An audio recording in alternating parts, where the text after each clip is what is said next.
Halo semuanya, Assalamualaikum warahmatullahi wabarakatuh. Pernah merasa ribet ngatur jadwal kuliah atau sering lupa nyimpan file penting? Nah, hari ini kami hadir membawa solusinya. Perkenalkan, ini adalah Jadwalin Project, sebuah platform web yang kami bangun untuk menjadi asisten pribadi akademik kalian. Tentunya aplikasi ini tidak jadi dengan sendirinya. Ada kolaborasi dari 5 orang anggota tim dengan peran spesifiknya masing-masing. Project ini dipimpin oleh Rahmat Alam selaku manajer kami. Di bagian analisis kebutuhan yang memastikan fitur aplikasi ini sesuai dengan masalah mahasiswa, ada saya sendiri, Angelia Rahmah. Kalau kalian nanti melihat desainnya yang user-friendly, itu adalah karya dari Afwa Makfiroh selaku UI dan UX designer. Di bagian teknis pengkodean, tampilan depan atau front end dikerjakan oleh Abi Wahyudi, dan terakhir mesin di belakang layar atau backend developer kami adalah Muhammad Padla Kamal. Nah, kenapa sih kami bikin Jadwalin? Apa masalah yang sebenarnya ingin kami selesaikan? Untuk menjawab itu, mari kita dengarkan penjelasan selanjutnya.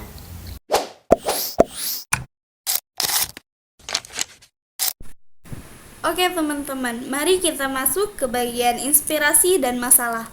Slide ini sebenarnya adalah jantung dari kenapa aplikasi Jadwalin ini kami buat.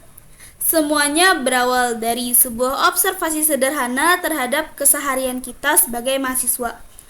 Kita semua pasti merasakan hal-hal yang sama, kayak misalnya jadwal kuliah yang sering banget berubah-ubah alias dinamis.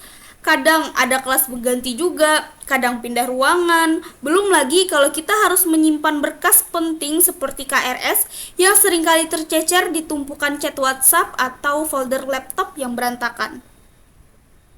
Dari keresahan itulah kami memetakan 3 poin utama. Yang pertama, identifikasi masalah. Masalah utamanya adalah bukan cuma sekedar lupa jadwal, tapi lebih ke chaosnya manajemen waktu karena jadwal yang dinamis tadi.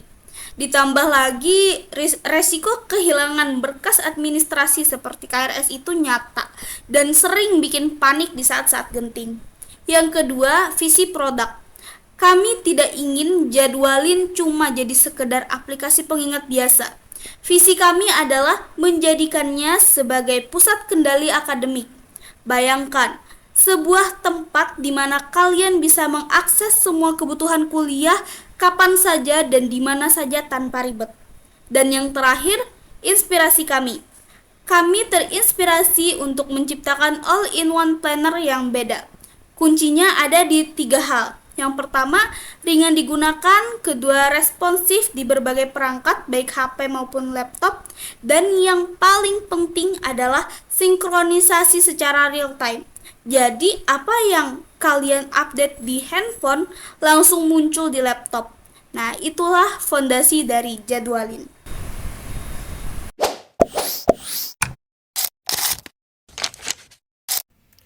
Oke teman-teman, jadi kali ini saya akan melanjutkan apa yang telah teman saya sampaikan. Jadi dalam pengembangan aplikasi Jadwalin, kami menyadari bahwa manajemen proyek yang berantakan akan menghambat hasil akhir. Oleh karena itu, kami menerapkan metodologi Agile yang terpusat dan transparan menggunakan platform Trello. Jadi kita akan berpindah ke Trello.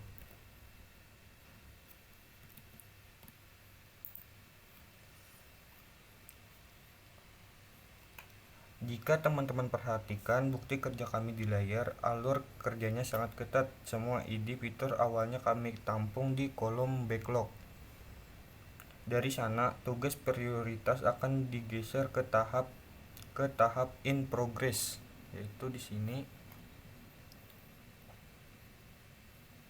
Dan ini poin kuncinya, setiap fitur wajib melewati fase testing dan review terlebih dahulu. Kami tidak akan memindahkannya ke kolom down sebelum fitur benar-benar bebas dari bug. Selain itu, kami juga menerapkan manajemen tugas visual menggunakan label warna. Kami memisahkan secara tegas mana tugas logika server atau back-end dan mana tugas antarmuka atau front-end. Sistem yang terorganisir ini terbukti sangat krusial saat kami melakukan troubleshooting. Sebagai studi kasus nyata, kami sempat menghadapi masalah fatal pada sinkronisasi data saat logout. Karena jejak pengerjaannya terdokumentasi rapi di Trello, kami bisa melacak sumber masalahnya dan memperbaikinya dengan cepat tanpa merusak fitur lain-lainnya.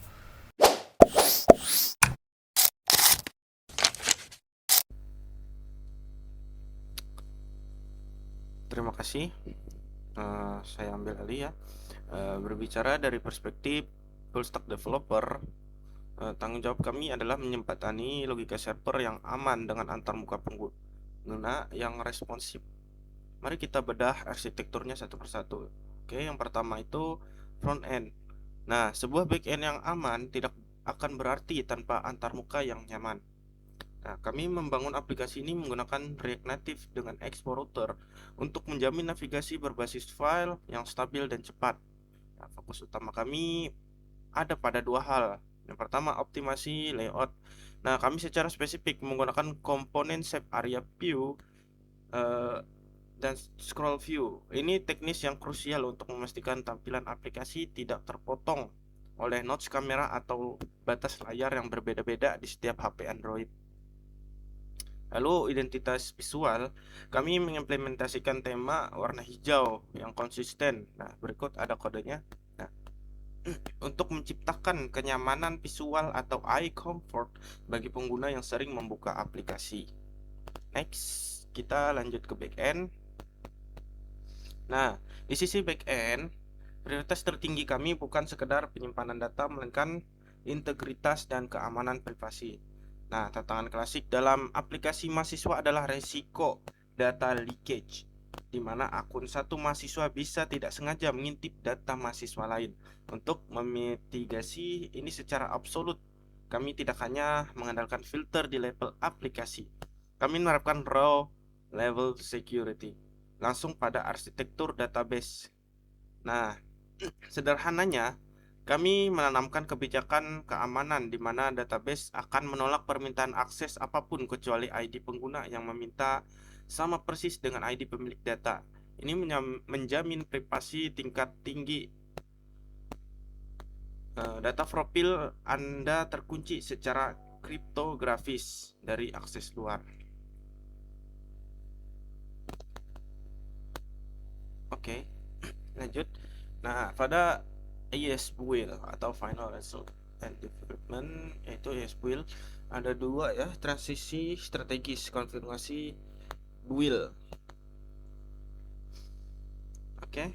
Nah, kami sini mengambil keputusan strategis untuk tidak menggunakan web hosting. Biasa, melainkan membangun natif APK-nya langsung menggunakan layanan ES, Expo Application Service. Nah, tujuannya jelas, kami mengejar stabilitas antarmuka dan performa natif yang jauh lebih mulus dibandingkan web browser. Nah, proses ini melibatkan konfigurasi tingkat lanjut pada file app.json. Nah, kami melakukan fine tuning termasuk menonaktifkan arsitektur eksperimental Next Arch Enabled False, New Arch Enabled (2) false ya. Nah, itu pada bagian intinya pada file app.json ada satu baris. Nah, di situ bertuliskan New Arch Enabled. Nah, di situ kami false bukan true untuk mencegah konflik pada Gradle Android. Nah, hasilnya adalah file APK yang ringan, stabil dan siap didistribusikan tanpa error dan kompatibilitas. Jadi, Jadwalin ini bukan hanya sekedar aplikasi pencatat, melainkan sebuah ekosistem yang aman secara data, nyaman secara visual, dan tangguh secara performa. Nah, mungkin hanya itu yang dapat saya sampaikan. Sekian dan terima kasih.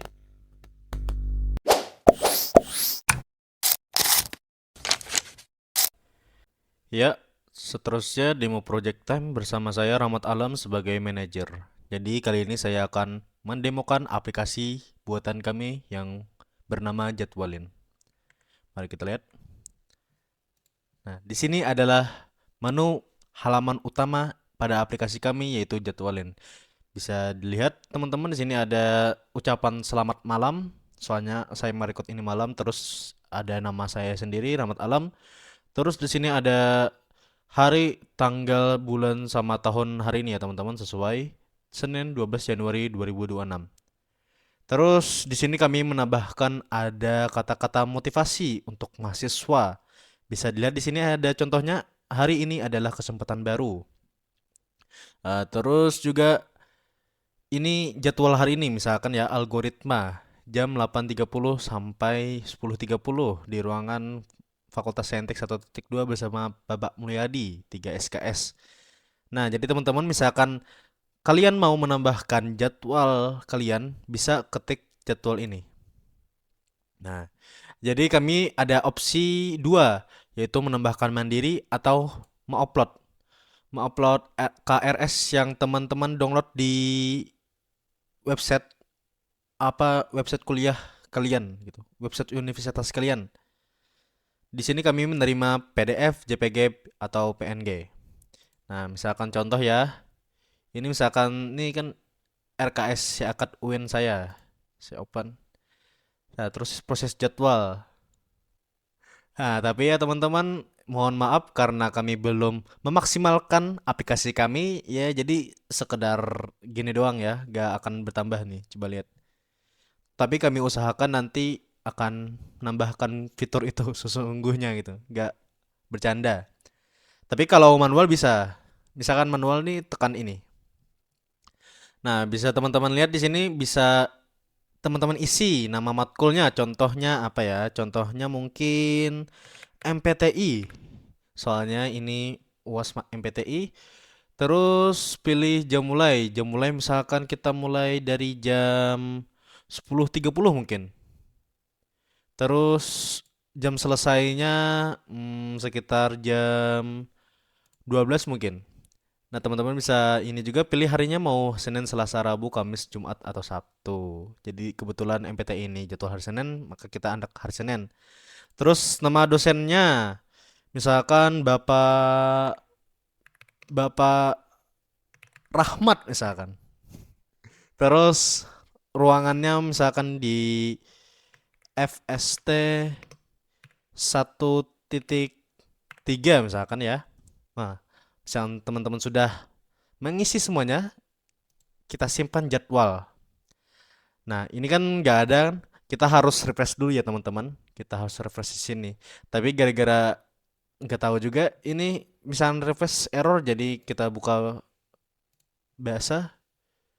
Nah, sekarang teman-teman bisa lihat sudah ada ini MPTI yang kita isi tadi. Nah, gitu teman-teman. Misalkan mau nambah jadwal manual. Kalau mau upload RKS tadi, kami masih mengusahakan membuat fiturnya ada.